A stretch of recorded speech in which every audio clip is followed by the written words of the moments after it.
முதல் செய்தியில் ஜனங்களுடைய வாழ்க்கையில் பொதுவாக சாபங்கள் எவ்வாறு வேலை செய்கின்றன என்பதை குறித்த ஒரு படத்தை கொடுக்கும்படி நான் முயற்சி செய்தேன். அதோடு சாபங்கள் வருவதற்கான சில அடிப்படை காரணங்களையும் நான் உங்களோடு கூட பேசினேன். ஒரு சாபம் வருவதற்கான பிரதானமான முக்கிய காரணம் தேவனுடைய சத்தத்தை கேளாமல் அவர் என்ன சொல்கிறாரோ அதை செய்யாமல் இருப்பதாகும். பல குறிப்பான வழிகளில் தேவனுடைய சத்தத்தை கேளாதிருக்கிற, அவர் என்ன சொல்கிறாரோ அதை செய்யாமல் இருக்கிற குற்றத்தை நாம் செய்கிறோம். பல்வேறு வடிவங்களில் வெளிப்படும் கீழ்ப்படியாமை நிமித்தம், அவருக்கு பிரியமில்லாத நடத்தை நிமித்தமும் தேவன் தாமே பேசின பல வித்தியாசமான சாபங்களை குறித்து நாம் பார்த்தோம். எல்லா சாபங்களுக்கும் மிக முக்கியமான காரணம் என்னவென்றால் பொய்யான தெய்வங்களை வழிபடுதல், விக்கிரக ஆராதனை மற்றும் மந்திர சடங்குகளில் ஈடுபடுதல் என்று நாம் பார்த்தோம். பிறகு தேவனே பேசின சாபங்கள் சிலவற்றை குறித்தும் நாம் பார்த்தோம். இப்பொழுது நான் சாபங்கள் வரக்கூடிய மற்ற வழிகளை குறித்து பேசப் போகிறேன். இது கிட்டத்தட்ட அரை டஜன் எண்ணிக்கையில் இருக்கலாம். இதை இன்னும் தாமதிக்காமல் சீக்கிரமாய் சொல்லிவிட்டு கடந்து செல்லலாம் என்று நான் நினைக்கின்றேன். அப்பொழுதுதான் உண்மையான கிளைமேக்ஸுக்கு நம்மால் வர முடியும். சாபத்திலிருந்து எப்படி விடுதலையாவது என்பதுதான் அந்த கிளைமேக்ஸ். சாபம் என்றால் என்ன என்பதை ஜனங்கள் முதலில் புரிந்து கொள்ளாதவரை அந்த சாபத்திலிருந்து விடுதலையாக வேண்டியதன் அவசியத்தை அவர்களால் பார்க்க முடியாது என்பதுதான் என்னுடைய ஊழியத்தின் அனுபவமாக இருக்கின்றது. தேவனுடைய சார்பில் தேவனுடைய வாயாய் இருந்து பேசுகிற தேவ மனிதர்கள் சாபங்களை பேசுகிறார்கள். இது சாபங்கள் வருவதற்கான இன்னொரு குறிப்பான வழியாக இருக்கிறது. வேதாகமத்தில் இதற்கு பல உதாரணங்கள் உண்டு. அவைகளில் ஒரு சிலவற்றை இப்பொழுது நாம் பார்க்கலாம். முதல் உதாரணம் யோசுவா 6ஆம் அதிகாரம் 26ஆம் வசனத்தில் காணப்படுகிறது. எரிகோ பட்டணத்தை இஸ்ரவேல் ஜனங்கள் கைப்பற்றி அதை அழித்த பிறகு இது நடக்கின்றது. தேவனுடைய ஜனங்களின் தலைவராயிருந்த யோசுவா தேவனுடைய வாயாய் இருந்து ஒரு சாபத்தை பேசுகிறார். அந்த இடத்தில் திரும்பவும் ஒரு பட்டணத்தை கட்டி எழுப்புகிறவன் சபிக்கப்பட்டவன் என்று யோசுவா ஒரு சாபத்தை பேசுகிறார். யோசுவா 6ஆம் அதிகாரம் 26ஆம் வசனத்தை நான் வாசிக்கின்றேன். அக்காலத்திலே யோசுவா, இந்த எரிகோ பட்டணத்தை கட்டும்படி எழும்பும் மனுஷன் கர்த்தருக்கு முன்பாக சபிக்கப்பட்டிருக்க கடவன். அவன் அதன் அஸ்திபாரத்தை போடுகிற போது தன் மூத்த குமாரனையும் அதன் வாசல்களை வைக்கிற போது தன் இளைய குமாரனையும் சாக கொடுக்க கடவன் என்று சாபம் கூறினான். இது ஒரு பொதுவான சாபம் கிடையாது.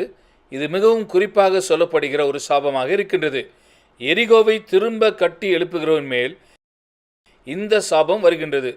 இது அவனுடைய 2 மகன்களின் வாழ்க்கையை விலையாக எடுத்துக்கொள்கிறது. பிரியமானவர்களே, பெரும்பாலான இஸ்ரவேலர்கள் இந்த சாபத்தை மறந்து விட்டார்கள் என்பதை என்னால் நிச்சயமாக சொல்ல முடியும். இது வரலாற்றில் அப்படியே மங்கி மறைந்து விட்டது. ஆனால் கிட்டத்தட்ட 500 ஆண்டுகளுக்கு பிறகு இஸ்ரவேலின் ராஜாவாக ஆகாப் அரசாட்சி செய்த பொழுது யோசுவா எதை சபித்தானோ அந்த காரியத்தை ஒருவன் அப்படியே செய்தான். இது ஆகாபின் அரசாட்சியில் நடந்த ஒரு சம்பவமாக 1 ராஜாக்கள் 16ஆம் அதிகாரத்திலே பதிவு செய்யப்பட்டிருக்கிறது. இந்த அதிகாரத்தின் கடைசி வசனமான 34ஆம் வசனத்தை நாம் வாசிக்கலாம். அவன் நாட்களில், அதாவது ஆகாபின் நாட்களில், பெத்தேல் ஊரானாகிய ஈயேல் எரிகோவை கட்டினான். கர்த்தர் நூனின் குமாரனாகிய யோசுவாவை கொண்டு சொல்லியிருந்த வார்த்தையின்படியே அவன் அதன் அஸ்திபாரத்தை போடுகிற பொழுது அபிராம் என்னும் தன் மூத்த குமாரனையும் அதன் வாசல்களை வைக்கிற போது செகூப் என்னும் தன் இளைய குமாரனையும் சாக கொடுத்தான். அவன் தன்னுடைய குமாரனுடைய வாழ்க்கையை விலையாக கொடுத்தான் என்று ஒரு மொழிபெயர்ப்பு சொல்கிறது. பெரும்பாலான தற்காலிக மொழிபெயர்ப்புகள் இதையே பின்பற்றுகின்றன.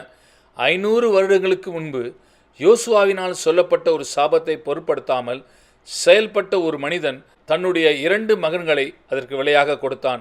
அவன் தன் மகன்களை இழந்தான். இதை நான் அடிக்கடி எனக்குள் சிந்தித்து பார்ப்பதுண்டு. பிரியமானவர்களே, அன்றைக்கு இருந்த டாக்டர்களிடம் இந்த 2 மகன்களின் மரணத்திற்கான காரணம் என்னவாக இருக்கும் என்று விசாரித்தால் அவர்கள் என்ன பதில் கொடுத்திருப்பார்கள்? 500 வருடங்களுக்கு முன்பு தேவனுடைய ஊழியக்காரன் ஒருவனால் சொல்லப்பட்ட சாபத்தின் வார்த்தைகளைத்தான் அவர்களுடைய மரணத்திற்கு காரணம் என்பதை அந்த டாக்டர்கள் புரிந்து கொள்வார்களா? ஒன்றை இதிலிருந்து நம்மால் புரிந்து கொள்ள முடியும். அடிப்படையில் சாபங்கள் ஏதோ ஒன்று செய்யப்பட்டு அவைகள் முற்றிலுமாய் துண்டிக்கப்பட்டு அகற்றப்படும் வரை அவைகள் தொடர்ந்து சென்று கொண்டேதான் இருக்கின்றன. சாபங்கள் தங்களை தாங்களே நீட்டித்துக் கொள்கின்றன. குறிப்பிடத்தக்க இன்னொரு எடுத்துக்காட்டு 2 சாமுவேல் 1ஆம் அதிகாரத்தில் எழுதப்பட்டிருக்கிறது. கில்போவா மலையில் சவுல் ராஜாவும் அவனுடைய மகன் யோனத்தானும் பெலிஸ்தியர்களால் கொல்லப்பட்ட பொழுது தாவீதிடமிருந்து வெளிப்பட்ட புலம்பல் வார்த்தைகளாக இந்த சாபம் எழுதப்பட்டிருக்கின்றது. 2 சாமுவேல் 1ஆம் அதிகாரம் 21ஆம் வசனத்தை வாசித்து பாருங்கள். தாவீதிற்குள் இருந்த ஆழமான வேதனைக்கான காரணத்தை நீங்கள் புரிந்து கொள்ள வேண்டியது அவசியம். தாவீதுக்கு மிகவும் நெருக்கமான நண்பனாகிய யோனத்தான் கொல்லப்பட்டது மாத்திரமல்ல, சவுலும் கூட கொல்லப்பட்டான். இது ஒரே மெய்யான தேவனை ஆராதிக்கிற ஜனங்கள் மீது விக்கிரகங்களை வழிபடுகிறவர்கள் மேற்கொண்ட ஒரு பெரிய வெற்றியாக இருந்தது. பெலிஸ்தியர்கள் விக்கிரகங்களை வழிபடுகிறவர்களாய் இருந்தபடியால் சவுல் மற்றும் யோனத்தானின் சரீரங்களை அவர்கள் கண்டபொழுது அவர்கள் அவைகளை மோசமான விதத்தில் துண்டித்தார்கள். அவர்கள் சவுல் மற்றும் யோனத்தானின் தலைகளை துண்டித்து அவைகளை பெத்ஷான் என்று அழைக்கப்படும் நகரத்தின் மதில் சுவற்றின் மேல் வைத்தார்கள். அவர்கள் இந்த செய்திகளை எல்லா விக்கிரக கோயில்களிலும் அறிவித்தார்கள். ஒன்றை நீங்கள் புரிந்து கொள்ள வேண்டும்.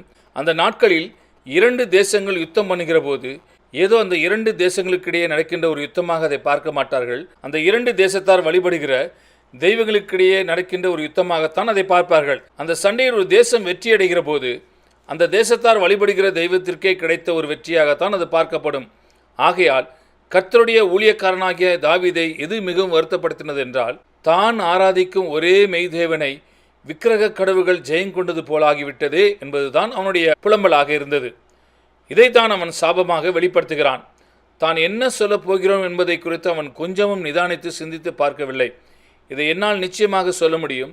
ஆனால் இது கில்போவா மலைகளை குறித்து மிகவும் முக்கியமான ஒரு புலம்பலாய் இருக்கிறது. காரணம், கில்போவா என்ற மலையில்தான் சவுலும் யோனத்தானும் கொல்லப்பட்டார்கள்.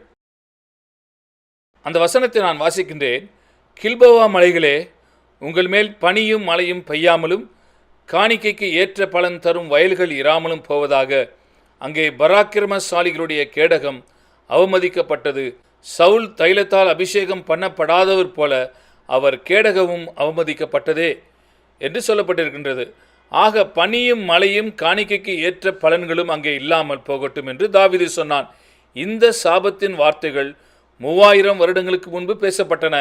இந்த நூற்றாண்டில் யூதர்கள் தங்களுடைய தேசத்திற்கு திரும்பிய பிறகு அவர்கள் தேசத்தில் ஒவ்வொரு பகுதியையும் திரும்ப பண்படுத்தி விதைக்க ஆரம்பித்தார்கள். மரங்களை நட ஆரம்பித்தார்கள். அவர்கள் தங்களுடைய மலைகளில் மரங்களை வளர்ப்பதில் வியக்கத்தக்க விதத்தில் வெற்றி அடைந்தார்கள். ஆனால் அவர்கள் கில்போவா மலைக்கு வந்தபொழுது அங்கே மரங்களை வளர்ப்பதில் ஒருபோதும் எதிர்பார்த்திராத பிரச்சனைகளை அவர்கள் அங்கே சந்தித்தார்கள். 3000 வருடங்களுக்கு முன்பு தாவீது பேசின வார்த்தைகள் கில்போவா மலையில் உள்ள சூழலை இன்றும் பாதித்துக் கொண்டிருக்கின்றது. பிரியமானவர்களே, 2 ராஜாக்கள் 5ஆம் அதிகாரத்தில் எழுதப்பட்டுள்ள சம்பவத்தை இன்னும் ஒரு எடுத்துக்காட்டாக நாம் இங்கே பார்க்கலாம். நாம் அங்கு திருப்ப வேண்டிய அவசியமில்லை. சீரியனாகிய நாமானுக்கு வியாதியிலிருந்து சுகத்தை கொடுக்கும்படி தீர்க்கதரிசி எலிசா தேவனால் பயன்படுத்தப்படுகிறார். அதற்காக அவன் நாமானிடம் எதையும் ஈடாக பெறவில்லை. காரணம், ஏதாவது ஒரு விலையை கொடுத்து தனக்கு தேவைப்படும் சரீர சுகத்தை வாங்கிவிடலாம் என்று நாமான் நினைத்துவிடக் கூடாது என்பதுதான் எலிசாவின் எண்ணமாக இருந்தது.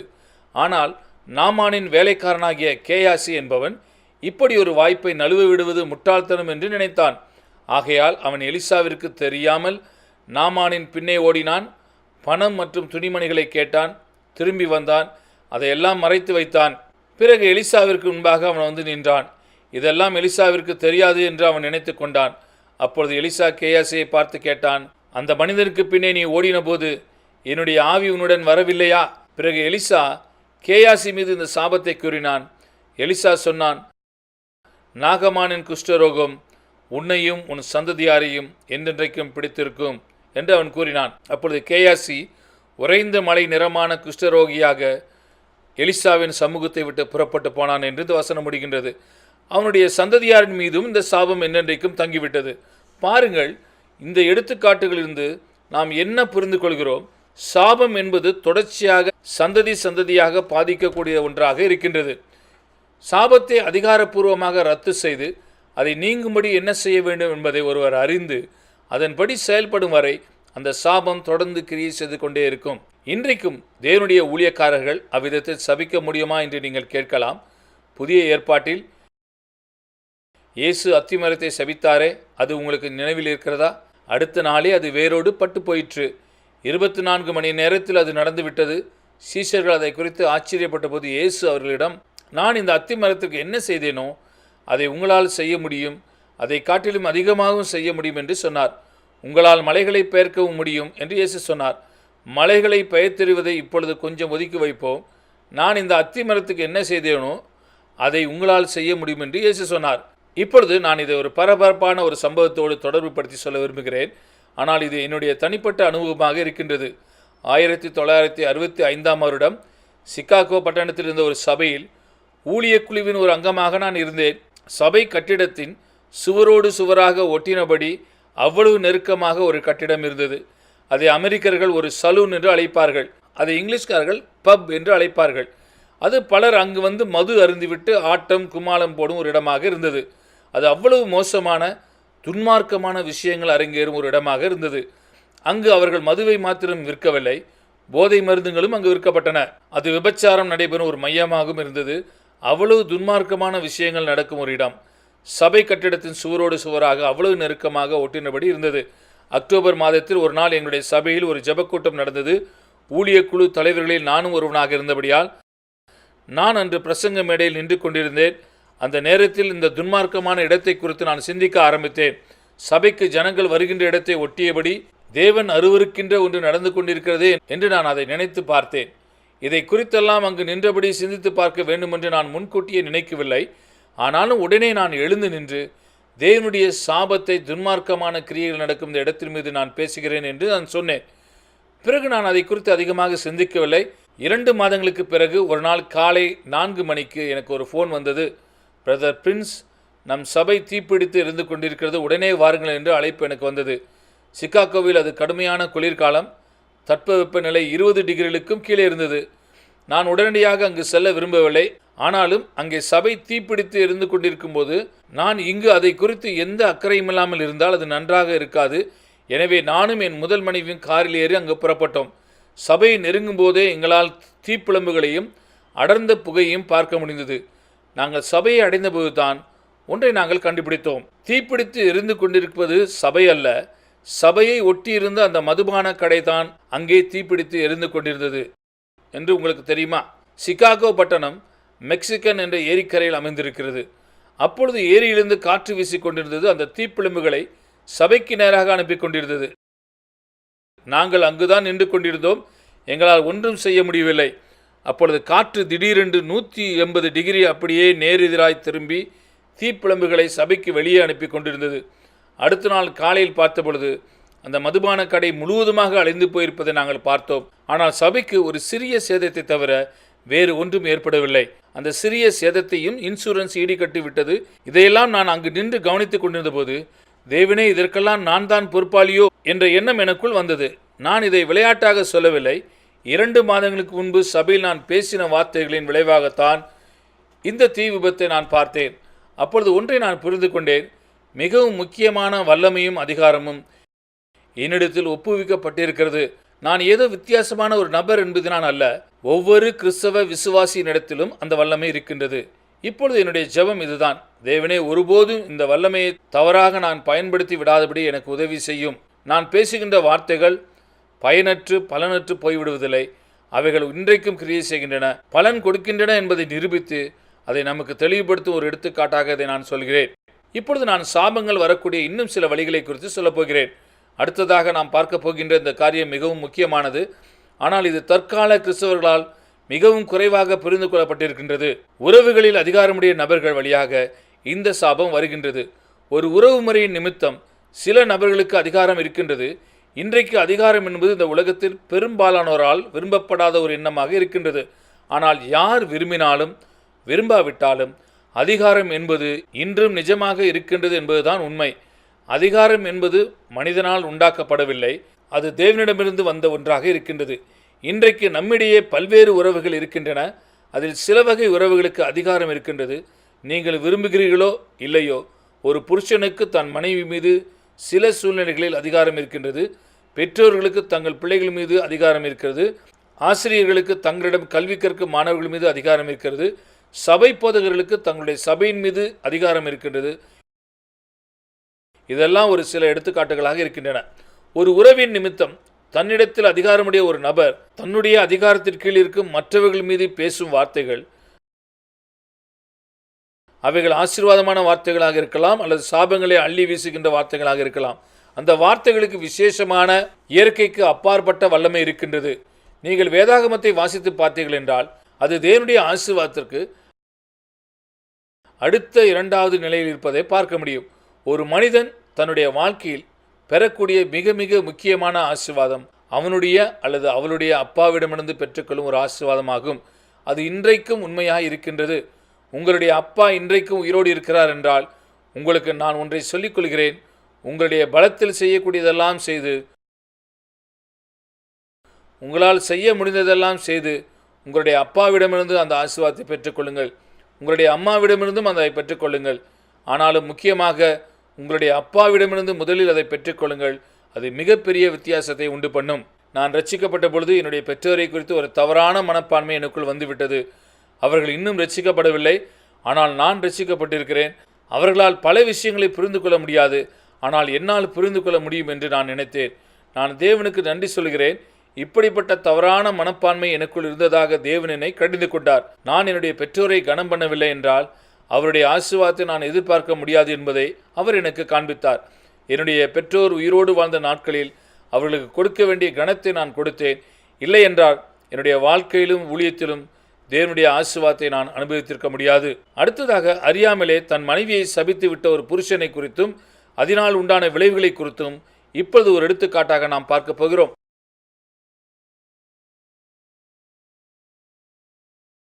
இந்த சம்பவம் ஆதியாகமம் 31ஆம் அதிகாரத்தில் எழுதப்பட்டிருக்கிறது. உங்களில் சிலருக்கு இது நினைவு இருக்கலாம். யாக்கோபு தன் மாமா லாபானிடம் வேலை பார்த்து வந்தான். அவன் லாபானுடைய 2 மகள்களையும் திருமணம் செய்திருந்தான். ஒரு பெரிய குடும்பத்திற்கு அவன் தகப்பனானான். பிறகு கர்த்தர் அவனை மெசொப்பொத்தேமியாவிலிருந்து லாபானை விட்டு பிரிந்து கானான் தேசத்துக்கு திரும்பி செல்லும்படி நடத்தினார்.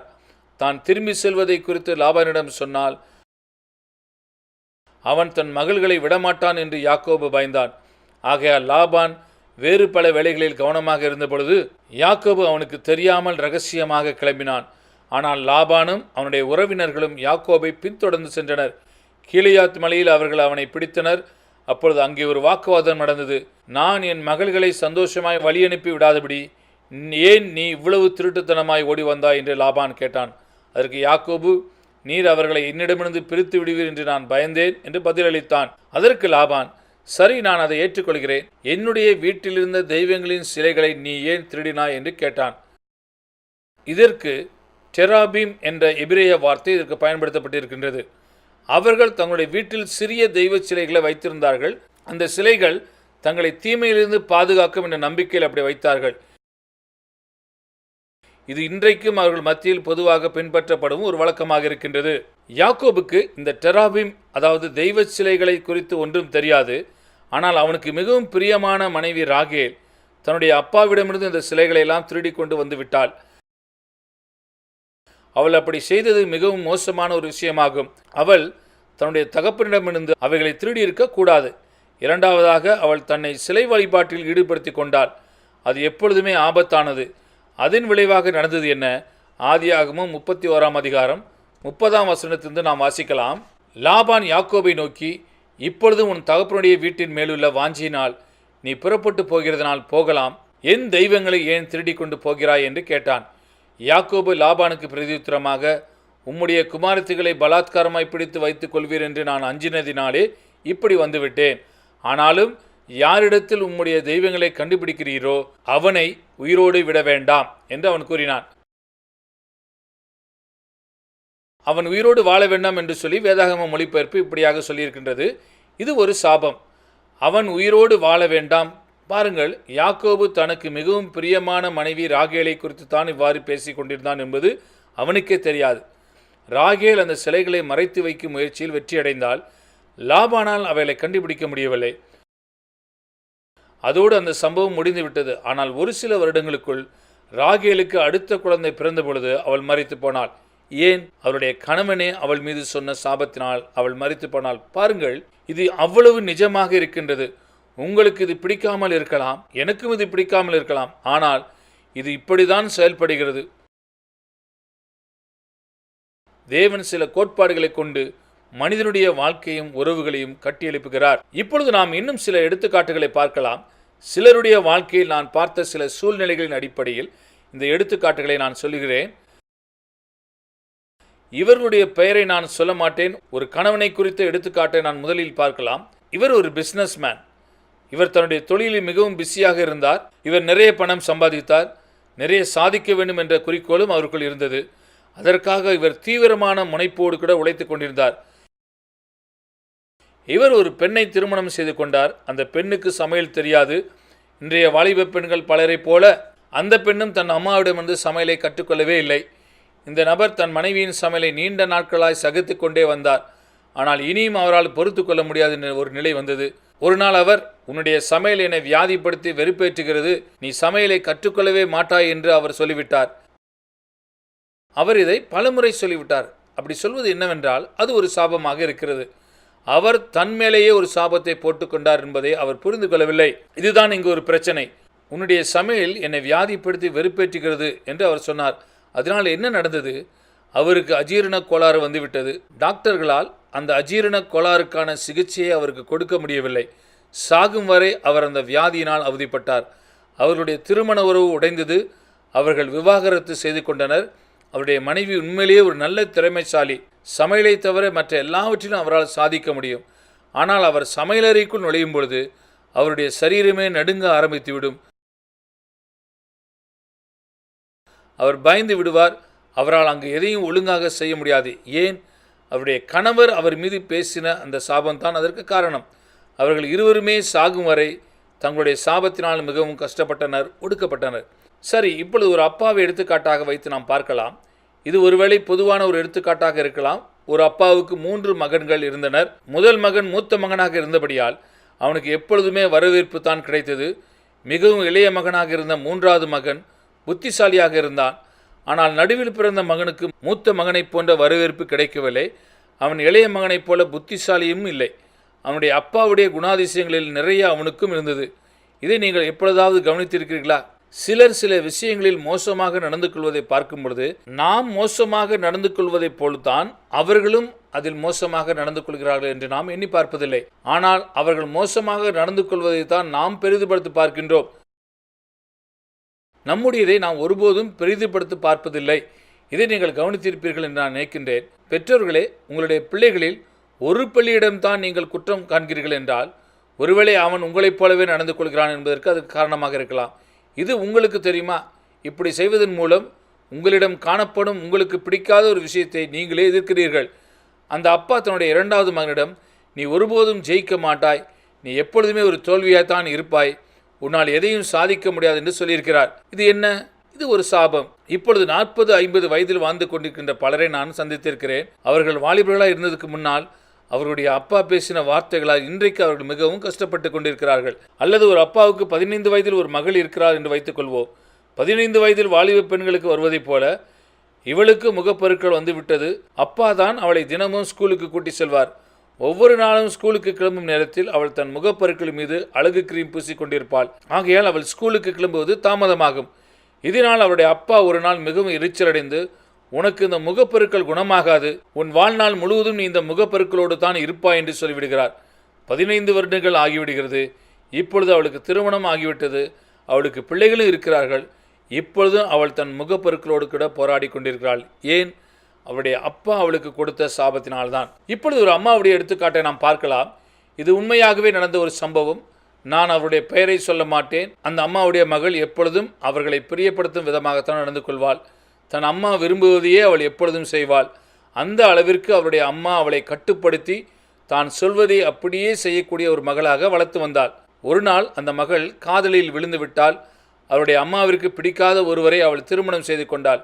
அப்பொழுது அவருடைய அம்மா, நீ உருப்படவே மாட்டாய், நீ எப்பொழுதும் கஷ்டப்படுவாய், உன்னிடத்தில் ஒருபோதும் போதுமான அளவு எதுவுமே இருக்காது என்று தன் மகளை சபித்தாள். அந்த மகள் திருமணம் செய்து கொண்ட நபரை நான் அறிந்திருக்கிறேன். அவர் ஒரு நல்ல திறமைசாலி. அவர் எதையும் செய்து முடிக்கக்கூடியவர். ஆனால் அவருடைய அம்மாவின் சாபம் குறைந்தபட்சம் 12 வருடங்கள் அவருடைய வாழ்க்கையை உருவளித்து கொண்டிருந்தது. நான் அவர்களை சந்தித்து அவர்களுடைய பிரச்சனைக்கு காரணமாகிய அவருடைய அம்மாவின் சாபத்தை குறித்து அறிந்து கொண்டு அவர்களுக்கு உதவி செய்தபோதுதான் அவர்களுடைய வாழ்க்கையின் சூழ்நிலையே மாறியது. இப்பொழுது ஒரு புதிய வாழ்க்கை அவர்களுக்கு முன்பாக திறந்து கிடக்கிறது. இப்பொழுது நாம் ஆசிரியர்களை குறித்து பேசுவோம். ஒரு ஆசிரியரிடம் நிறைய மாணவர்கள் கல்வி கற்கின்றார்கள். அவர்களில் ஒரு சிலருக்கு வார்த்தைகளை சரியாக உச்சரிக்க தெரியாமல் இருக்கலாம். அவர்களில் சிலருக்கு ஞாபக மறதி ஒரு பிரச்சனையாகவும் இருக்கலாம். அவர்கள் வார்த்தைகளை தவறாக எழுதியிருக்கலாம். உடனே அந்த ஆசிரியர், நீ ஒரு முட்டாள், நீ எதையும் நீ சரியாக புரிந்து கொள்ள மாட்டாய், நீ கடினமான முயற்சிகளை எடுப்பதே இல்லை, நீ உருப்பட மாட்டாய், நீ வெற்றியடைய மாட்டாய் என்று கடுமையாக அந்த மாணவனை திட்டி விடுகிறார். ஒரு ஆசிரியர் அப்படி பேசக்கூடாது தான், ஆனால் சில நேரங்களில் அவர்கள் அப்படி பேசிவிடுகிறார்கள். இதன் விளைவு என்ன? அந்த பிள்ளை, அது ஆண் பிள்ளையோ அல்லது பெண் பிள்ளையோ, வாழ்க்கையில் உருப்படாமலே எதையும் சாதிக்காமலே போய்விடுகிறது. கிறிஸ்துவுக்கு பிரியமானவர்களே, என் மனைவி ரூத்திற்கும் எனக்கும் ஒரு பெண் நண்பர் உண்டு. அவர் ஒரு வாலிப பெண்ணாக இருந்த பொழுது அவரிடம் அவருடைய ஆசிரியர் எதையும் ஆழமாக அறிந்து கொள்ளும் அறிவு உனக்கில்லை என்று சொல்லிவிட்டார். அவருக்கு இப்பொழுது வயது 60க்கும் சற்று அதிகமாக இருக்கும் என்று நான் நினைக்கின்றேன். எதையும் ஆழமாய் அறிந்து கொள்ளும் அறிவு உனக்கில்லை என்ற அந்த வார்த்தைகளோடு கூட அவர் தன் வாழ்நாள் முழுவதும் போராடி கொண்டிருந்தார் என்பதை நாங்கள் அறிந்து கொண்டோம். இதில் விசித்திரமான விஷயம் என்னவென்றால், இவருக்கும் இந்த வார்த்தைகளுக்கும் சம்மந்தமே இல்லை என்பதுதான். இவர் எதையும் ஆழமாக அறிந்து கற்றுக்கொள்ளக்கூடியவராக இருந்தார். ஆனால் பாருங்கள், அந்த வார்த்தைகளுக்கு பின்னால் அதிகாரம் இருக்கிறது. அது அந்த வார்த்தைகளை வல்லமையுடையதாக மாற்றியிருக்கின்றது. சரியாக சொன்னால் அதன் மூலம் பிசாசின் வல்லமை கிரியை செய்து கொண்டிருக்கின்றது. யாக்கோபு நிருபத்தின் 3ஆம் அதிகாரத்தில் எழுதப்பட்ட மிகவும் முக்கியமான ஒரு விஷயத்தை நான் சுட்டி காண்பிக்க விரும்புகிறேன். யாக்கோபு 3ஆம் அதிகாரம் 14, 15 வசனத்தை நான் வாசிக்கின்றேன். உங்கள் இருதயத்திலே கசப்பான வைராக்கியம் விரோதத்தையும் வைத்தீர்களானால் நீங்கள் பெருமை பாராட்டாதிருங்கள். சத்தியத்திற்கு விரோதமாக பொய் சொல்லாமலும் இருங்கள். இப்படிப்பட்ட ஞானம் பரத்திலிருந்து இறங்கி வருகிற ஞானமாயிராமல் லௌகீக சம்பந்தமானதும் ஜென்ம சுபாவத்துக்குரியதும் பேய்த்தனத்துக்கு அடுத்ததுமாக இருக்கிறது என்று எழுதியிருக்கிறது. வேறு வார்த்தைகளில் சொன்னால், உங்களுடைய மனப்பான்மை தவறாக இருக்கும் பொழுது, ஒன்றை நீங்கள் எதிர்கொள்ளும் விதம் தவறாக இருக்கும் பொழுது, நீங்கள் பேசுகிற வார்த்தைகளின் வழியாக பிசாசின் வல்லமைதான் கிரியை செய்யும். நான் இது ஒரு சிறிய பட விளக்கமாக காண்பிக்கின்றேன். பால் குக்கர் பாத்திரத்தை எத்தனை பேர் பயன்படுத்தியிருக்கின்றீர்கள்? உங்களில் பெரும்பாலானோர் அதை பார்த்திருப்பீர்கள், பயன்படுத்தியிருப்பீர்கள் என்று நான் நம்புகிறேன்.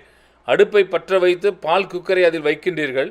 உள்ளே ஊற்றப்பட்ட தண்ணீர் சூடாக சூடாக அது நீராவியாக வெளியே வருகின்றது. நீராவி வெளியே வரும்பொழுது இன்னொன்றும் வெளிவருகின்றது. அது என்ன தெரியுமா? விசில் சத்தம். சரியாக சொன்னீர்கள். இப்பொழுது அந்த விசில் தான் சாபத்தை போல் இருக்கிறது. இதை உங்களால் பார்க்க முடிகிறதா? நீராவி வரும்பொழுது விசிலும் சேர்ந்து வருகின்றது. இப்பொழுது விசில் வருவதை தடுப்பதற்கு ஒரே ஒரு வழிதான் இருக்கிறது. அது என்ன தெரியுமா?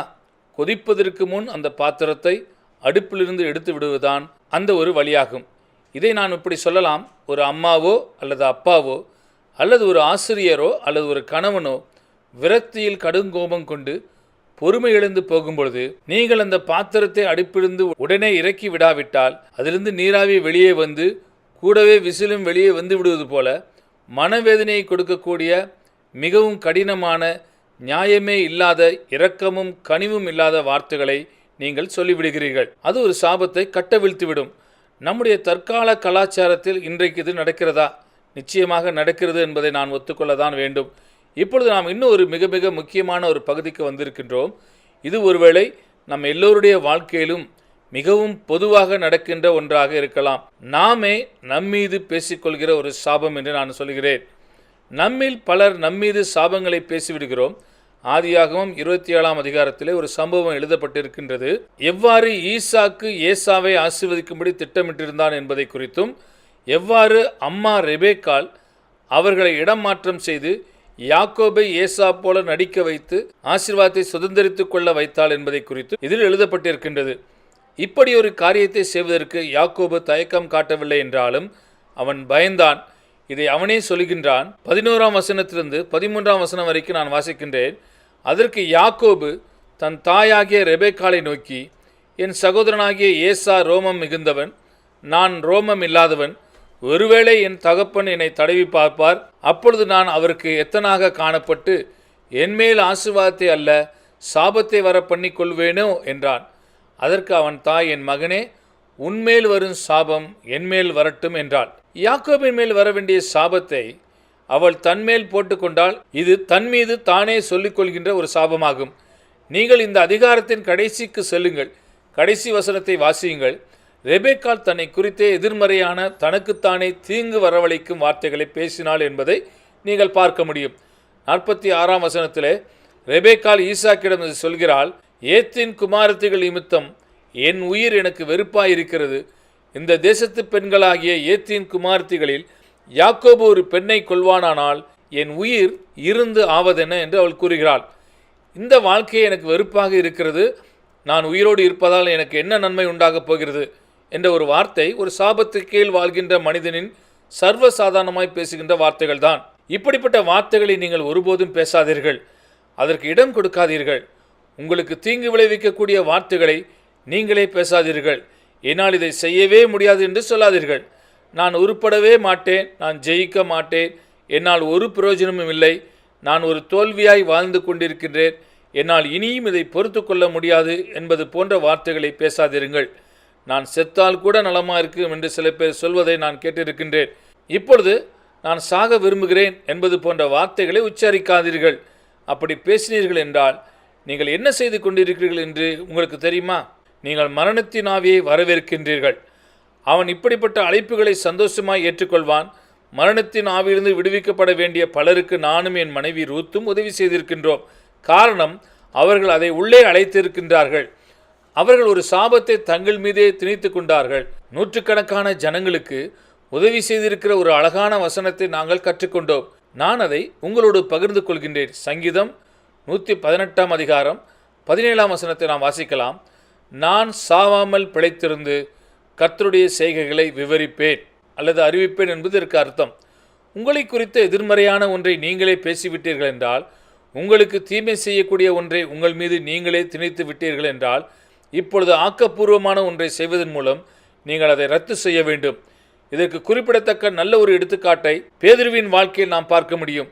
பேதுரு கர்த்தரை 3 முறை மறுதலித்தான். பிறகு உயிர்த்தெழுதலுக்கு பின்பு கலிலேயா கடற்கரையில் இயேசு பேதுருவோடு தனிப்பட்ட முறையில் பேசினார். நீ என்னை நேசிக்கிறாயா என்று அவர் பேதுருவை பார்த்து 3 முறை கேட்டார். பேதுரு இயேசுவை நேசிப்பதாக பேதுருவின் வாயின் வார்த்தைகள் மூலமாகவே இயேசு உறுதிப்படுத்தி கொண்டார். ஏன் அவர் அப்படி செய்தார் என்றால், காரணம், இயேசு சிலுவையில் அறையப்படுவதற்கு முன்பு பேதுரு 3 முறை பேசின அந்த மறுதலிப்பின் வார்த்தைகளை பேதுருவே ரத்து செய்தாக வேண்டும். ஆகையால் பாருங்கள், எதிர்மறையான ஒன்றை நாம் பேசி இருளான நிழலை நம்மீது நாமே வரவழைத்து விட்டோம் என்றால், இப்பொழுது ஆக்கப்பூர்வமான நன்மையான ஒன்றை வரவழைத்து அந்த இருளான நிழலை நாம் இடம்பெயர செய்ய வேண்டும். இந்த வசனம் நமக்கு அதை மிக சரியாக எடுத்து காண்பிக்கிறது. நான் சாவாமல் என்று இது ஆரம்பிக்கிறது. அதற்காக நீங்கள் ஒருபோதும் மரிக்க மாட்டீர்கள் என்று அர்த்தம் அல்ல. உங்களுடைய காலத்திற்கு முன் சாத்தான் உங்களை கொல்ல மாட்டான் என்றுதான் இதற்கு அர்த்தம். நான் சாவாமல் பிழைத்திருந்து கர்த்தருடைய செய்கைகளை விவரிப்பேன். இதை அப்படியே சொல்வது நாம் எல்லோருக்கும் நல்லது என்று நான் நினைக்கின்றேன். முதலில் என்னை தொடர்ந்து நீங்களும் சொல்லுங்கள். நான் சாவாமல் பிழைத்திருந்து கர்த்தருடைய செய்கைகளை விவரிப்பேன்.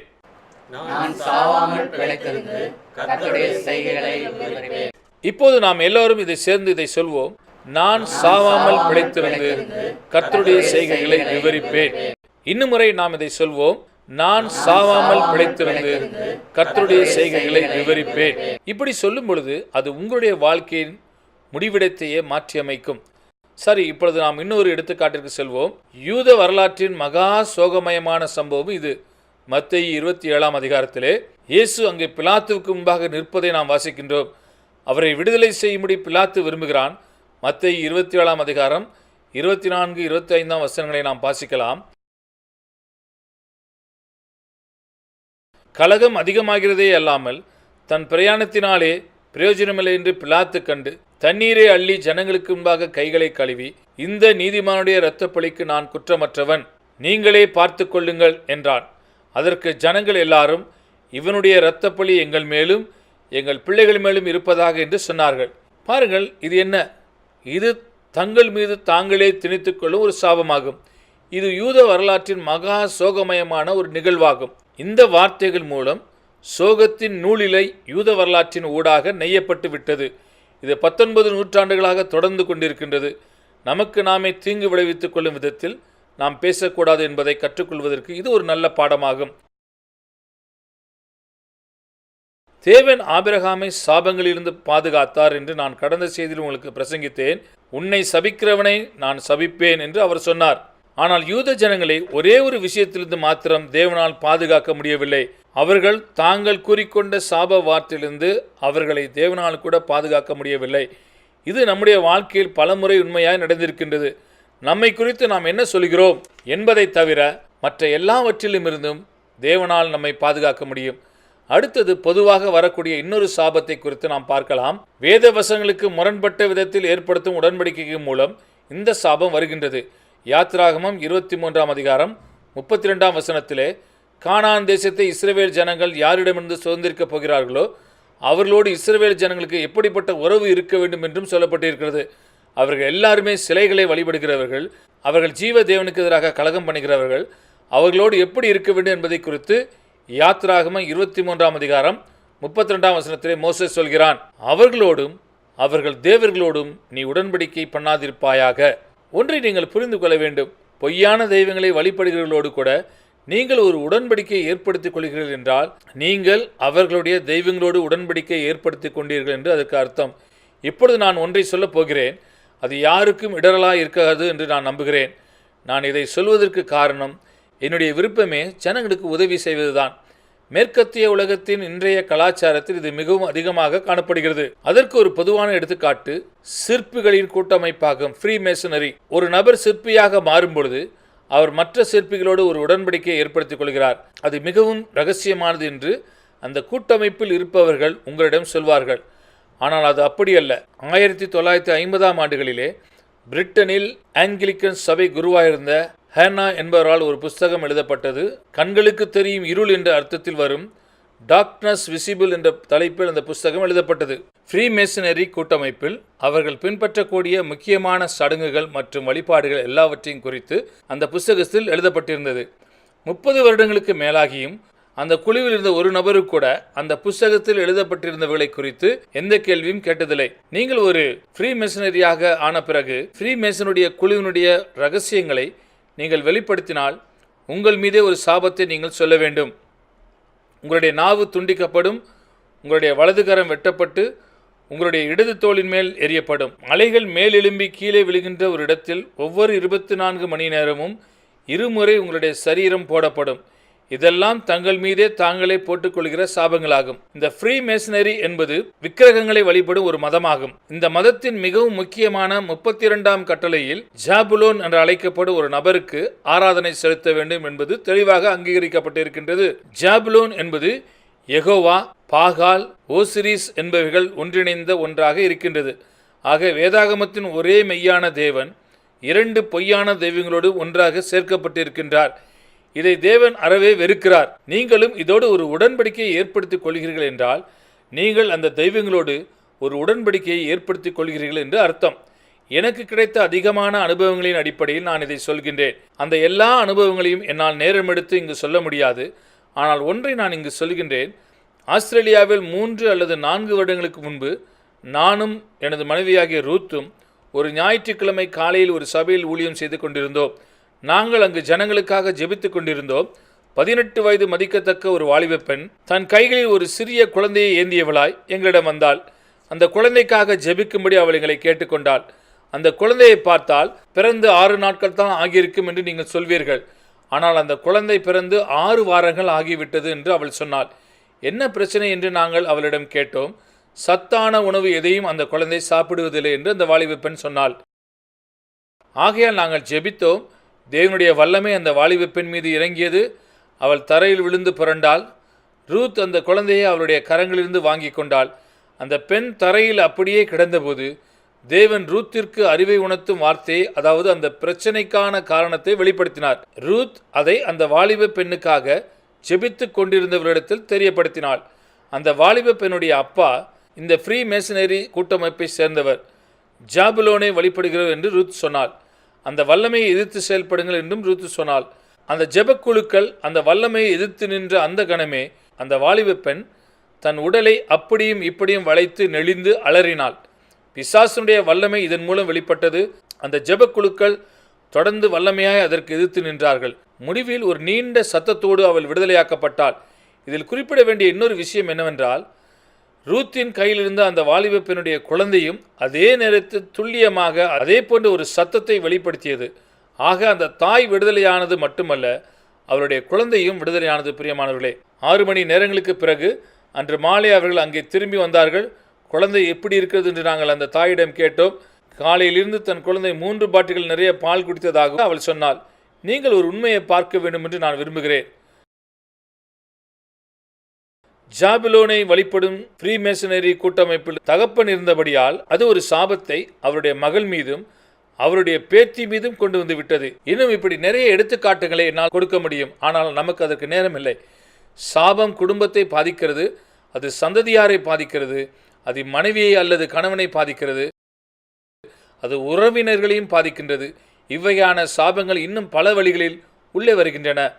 பழங்குடியினர் சமுதாயங்களிலே ஒரு குழந்தையோ அல்லது ஒரு வாலிபரோ சில குறிப்பிட்ட சடங்குகள் மூலம் அந்த குறிப்பிட்ட பழங்குடியின சமுதாயத்திற்குள் சேர்க்கப்படுகின்றார்கள். பெரும்பாலும் தோளில் வெட்டுக்காயங்கள் உண்டாக்கப்பட்டு தோளின் கீழ் உள்ளே பவுடர் கொட்டப்படும். இவ்விதமாய் அந்த குறிப்பிட்ட பழங்குடியினர் பின்பற்றும் விக்கிரக வழிபாட்டினால் அந்த நபர் ஒரு சாபத்தின் கீழ் வருகின்றார். திரும்பவும் சொல்கின்றேன், நிறைய எடுத்துக்காட்டுகளை நான் இங்கு சொல்ல முடியும், ஆனால் நமக்கு நேரமில்லை. அடுத்ததாக சாத்தானுடைய ஊழியக்காரர்கள் பேசும் சாபங்களும் இருக்கின்றன. அப்படிப்பட்ட ஊழியக்காரர்களுக்கு பல்வேறு மொழிகளில் பல்வேறு வித்தியாசமான வார்த்தைகள் பயன்படுத்தப்படுகின்றன. நாம் அவர்களை மந்திரவாதிகள் அல்லது சூனியக்காரிகள் என்று அழைக்கின்றோம். அமெரிக்காவில் அவர்களை மருந்து மனிதர்கள் என்று அழைக்கின்றார்கள். ஸ்வாஹிலியில் அவர்கள் அம்சவா என்று அழைக்கப்படுகிறார்கள். லுவோ ஜனங்களுடைய மொழியில் அவர்கள் ஜுவோக்கி என்று அழைக்கப்படுகிறார்கள்.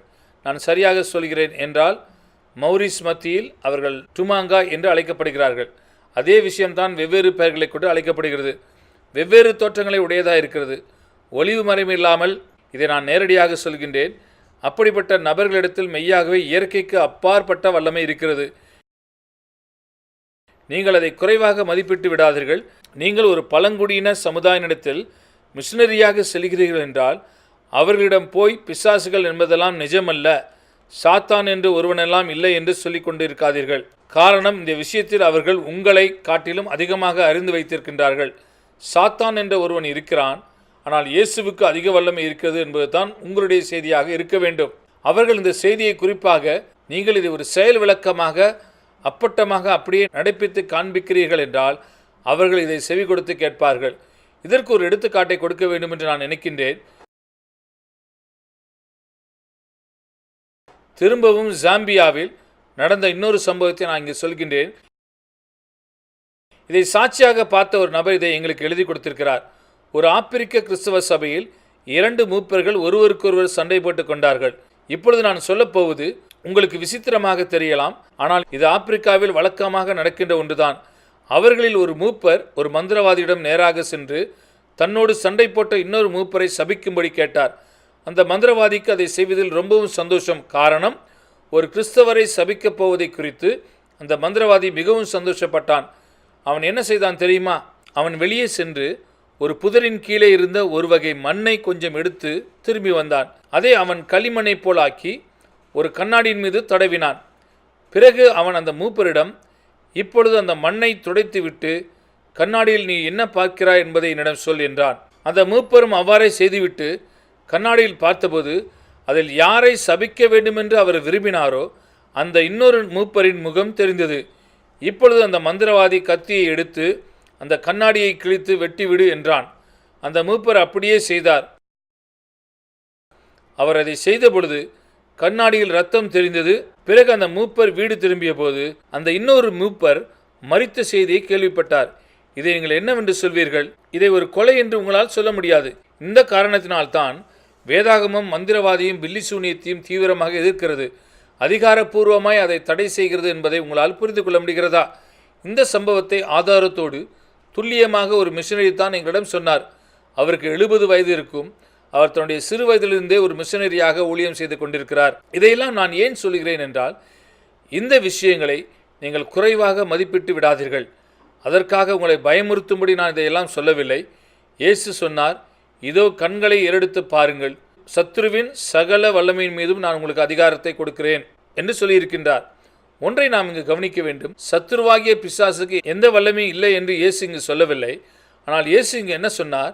சத்துருவினுடைய வல்லமையை கீழ்ப்படுத்தக்கூடிய அதிகாரத்தை நான் உங்களுக்கு கொடுக்கிறேன் என்று இயேசு சொன்னார். இயேசுவினுடைய இந்த வார்த்தைகளின்படி பிசாசினுடைய வல்லமையை எதிர்கொள்வதுதான் சரியான நிதர்சனமான ஒரு அணுகுமுறையாக இருக்கின்றது. இப்பொழுது நாம் வேதாகமத்திலிருந்து ஒரு எடுத்துக்காட்டை பார்க்கலாம். என்னாகமம் 22ஆம் அதிகாரம் 4ஆம் 6ஆம் வசனங்களை நான் வாசிக்கின்றேன். இது பீலேயாம் என்பனை குறித்து எழுதப்பட்ட ஒரு சம்பவமாக இருக்கின்றது. மோவாப் ராஜா குறி சொல்கிற மந்திரவாதியாகிய பீலேயாமை ஆளனுப்பி வரவழைத்தான். பீலேயாம் மிகவும் பிரபலமானவன். அவனுடைய வார்த்தைகளுக்கு வல்லமை இருந்தது. மோவாபின் ராஜாவாகிய பாலாக் பீலேயாமிடம் பேசுகிறான். எகிப்திலிருந்து ஒரு ஜனக்கூட்டம், அதாவது இஸ்ரவேல் ஜனங்கள் வந்திருக்கிறது. அவர்கள் பூமியின் விசாலத்தை மூடி எனக்கு எதிரே இறங்கியிருக்கிறார்கள். அவர்கள் என்னிலும் பலவான்கள். ஆகிலும் நீர் ஆசீர்வதிக்கிறவன் ஆசீர்வதிக்கப்பட்டவன், நீர் சபிக்கிறவன் சபிக்கப்பட்டவன் என்று அறிவேன். ஆதலால் நீர் வந்து எனக்காக அந்த ஜனத்தை சபிக்க வேண்டும். அப்பொழுது ஒருவேளை நான் அவர்களை முறியடித்து அவர்களை இந்த தேசத்திலிருந்து துரத்தி விடலாம் என்று சொன்னான். பாருங்கள், இது ஒரு விதத்தில் யுத்தத்தில் வழக்கமாக பின்பற்றப்பட்ட ஒரு அணுகுமுறையாக இருக்கின்றது. இது இன்றைக்கும் பழங்குடியின சமுதாயத்தினிடையே பின்பற்றப்படுகிற ஒரு வழக்கமாக இருக்கின்றது. இதில் ஒரு பழங்குடியின சமுதாயத்தினர் இன்னொரு பழங்குடியினரோடு யுத்தம் பண்ணுவது மட்டுமல்ல, ஒரு சமுதாயத்தினர் வழிபடும் தெய்வங்கள் இன்னொரு சமுதாயத்தினுடைய தெய்வங்களோடு யுத்தம் பண்ணுகின்றன. வெற்றியை நீங்கள் முன்கூட்டியே உறுதிப்படுத்தி விட்டீர்கள் என்றால் உங்களால் அந்த யுத்தத்திலே வெற்றி பெற்று விட முடியும். மத்திய கிழக்கு பகுதியில் ஏதோ ஒரு நாட்டில் ஒரு ஆவணத்தை பாதுகாத்து வைத்திருக்கிறார்கள். எகிப்தின் ராஜாக்கள் 77 நாடுகளின் மீது சாபங்களை பேசியிருக்கின்றார்கள் என்று அந்த ஆவணத்தில் எழுதப்பட்டிருக்கின்றது. காரணம், உங்களுடைய எதிரியை நீங்கள் சபித்து விட்டீர்கள் என்றால் பிறகு உங்களால் அவனை தோற்கடித்து விட முடியும். இதுதான் அந்த கோட்பாடு. இது ஒரு சுவாரஸ்யமான எடுத்துக்காட்டு. காரணம், இது பல மேற்கத்தியர்களுக்கு அறிந்து பழக்கப்பட்டிராத ஒரு விஷயமாக இருக்கின்றது. தாவீதுக்கும் கோலியாத்துக்கும் இடையே நடந்த யுத்தத்திலே தாவீதுக்கு எந்த ஆயுதமும் இல்லாமல் தன் கையில் ஒரு கவனோடு, அதாவது ஒரு கவட்டையோடு மட்டுமே கோலியாத்துக்கு எதிராக சென்றான். இதனால் கோலியாத் கோபமடைந்தான், மிகவும் மோசமாக அவமதிக்கப்பட்டான்.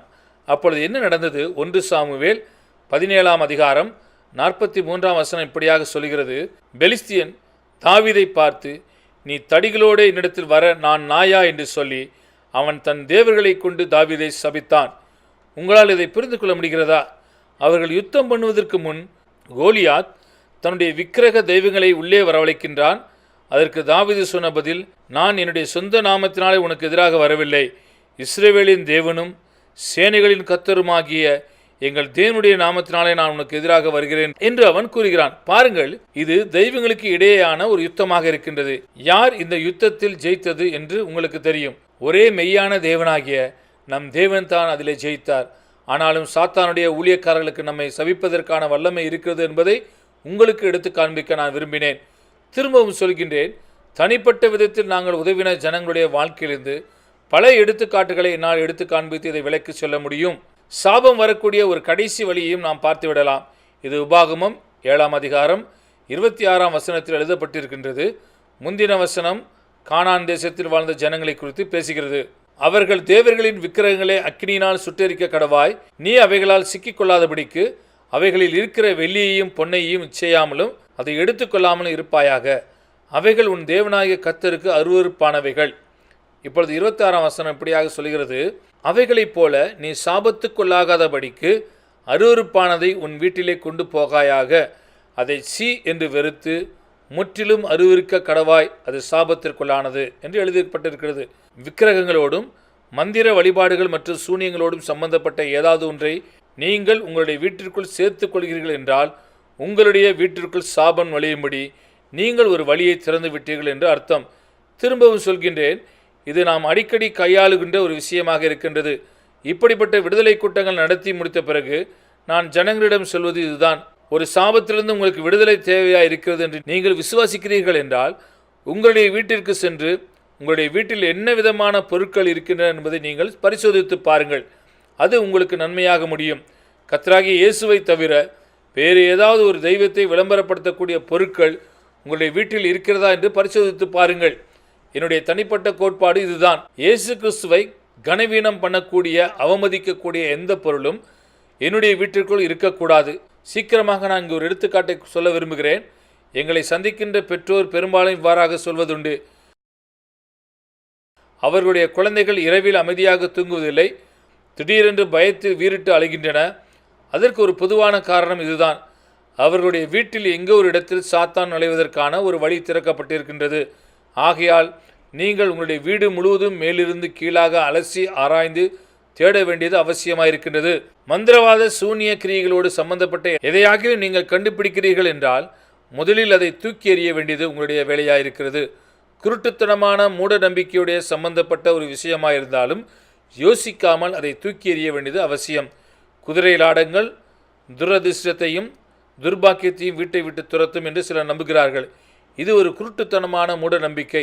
இது துரதிர்ஷ்டத்தை வெளியே துரத்தாது, மாறாக இது சாத்தானுக்கு கதவை திறந்து விட்டுவிடும். இப்பொழுது நாம் மிகவும் முக்கியமான ஒரு உச்சக்கட்ட பகுதிக்கு வந்திருக்கிறோம். ஒரு சாபத்திலிருந்து எப்படி விடுதலையாவது என்பதை கற்றுக்கொள்வதுதான் அது. அதற்கான எளிமையான படிகளை நான் உங்களுக்கு கொடுக்க விரும்புகிறேன். ஒரு அடிப்படையான ஒழுங்கு இதற்கு இருக்கின்றது. இதைத்தான் நான் ஜனங்களுக்கு கற்றுக் கொடுக்கின்றேன். 4 முக்கியமான வார்த்தைகள். ஆங்கிலத்தில் இந்த 4 வார்த்தைகளுமே ஆர் என்ற எழுத்துக்களைத்தான் ஆரம்பிக்கின்றன. முதலாவது ரெகக்னைஸ், அறிந்து புரிந்து கொள்ளுங்கள். இரண்டாவது ரிப்பென்ட், மனம் திரும்புங்கள். மூன்றாவது ரெனவுன்ஸ், இனியும் அதோடு தொடர்பு கொள்ள மாட்டேன் என்று சொல்லுங்கள். நான்காவது ரெசிஸ்ட், அதை எதிர்த்து நில்லுங்கள். முதலில் அறிந்து புரிந்து கொள்ளுங்கள். முதலில் உங்களுடைய பிரச்சனை என்ன என்பதை அறிந்து அதை புரிந்து கொள்ளுங்கள். உங்களுடைய பிரச்சனை என்ன என்பதை அறிந்து கொள்ள உங்களுக்கு உதவியாக இருக்கும்படியே எவ்வளவு விஷயங்களை இதுவரை நாம் நேரம் செலவழித்து கேட்டிருக்கின்றோம். சரி, இப்பொழுது இரண்டாவது படிக்கு செல்வோம். மனம் திரும்புதல். உங்களை சாபத்திற்குள் கொண்டு வந்த அந்த குறிப்பிட்ட காரியத்தை நீங்கள் தான் செய்திருக்கிறீர்கள். இப்பொழுது நீங்கள் அதிலிருந்து மனம் திரும்ப வேண்டும். மூன்றாவது காரியம், அதோடு இனி உங்களுக்கு எந்த தொடர்பும் இல்லை என்பதை நீங்கள் அறிவிக்க வேண்டும். அதன் கீழ் இனி ஒரு காலம் நீங்கள் அடிமைப்பட்டு கிடக்க மாட்டீர்கள் என்பதை அறிவியுங்கள். அவர்களுடைய தெய்வங்களை நீங்கள் வழிபட வேண்டாம், அவைகளுக்கு அடிமைப்பட்டு கிடக்காதீர்கள் என்று தேவன் இஸ்ரவேல் ஜனங்களிடம் சொன்னார். கிறிஸ்தவர்களாகிய நாமும் அதே நிலைப்பாட்டை எடுக்க வேண்டியவர்களாக இருக்கின்றோம். தேவனை தவிர வேறு ஒன்றிலிருந்து வரக்கூடிய எதற்கும் நான் அடிமைப்பட்டு கிடக்க மாட்டேன். நான் அதை ஏற்றுக்கொள்ள மறுக்கின்றேன். அதோடு எனக்கு எந்த தொடர்பும் இல்லை என்று நான் அறிக்கை செய்கின்றேன். இப்பொழுதிலிருந்து அதற்கு என்னுடைய வாழ்க்கையில் இடமில்லை என்று சொல்லுங்கள். கடைசியாக அதை எதிர்த்து நில்லுங்கள். இது தொடர்ச்சியாக செய்ய வேண்டிய ஒரு காரியமாக இருக்கிறது. அதாவது இப்படிப்பட்ட விஷயத்தை நாம் தொடர்ந்து எதிர்த்து கொண்டே இருக்க வேண்டும்.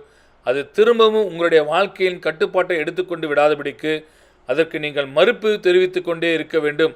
இந்த வார்த்தைகளை திரும்பவும் நான் சொல்கின்றேன். ரெகக்னைஸ், அறிந்து புரிந்து கொள்ளுங்கள். இரண்டாவது ரிப்பென்ட், மனம் திரும்புங்கள். மூன்றாவது ரெனவுன்ஸ், இனியும் அதோடு தொடர்பு கொள்ள மாட்டேன் என்று சொல்லுங்கள். நான்காவது ரெசிஸ்ட், அதை எதிர்த்து நில்லுங்கள்.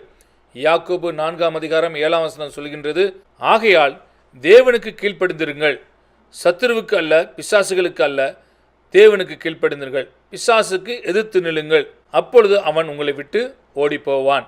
அதுதான் சரி.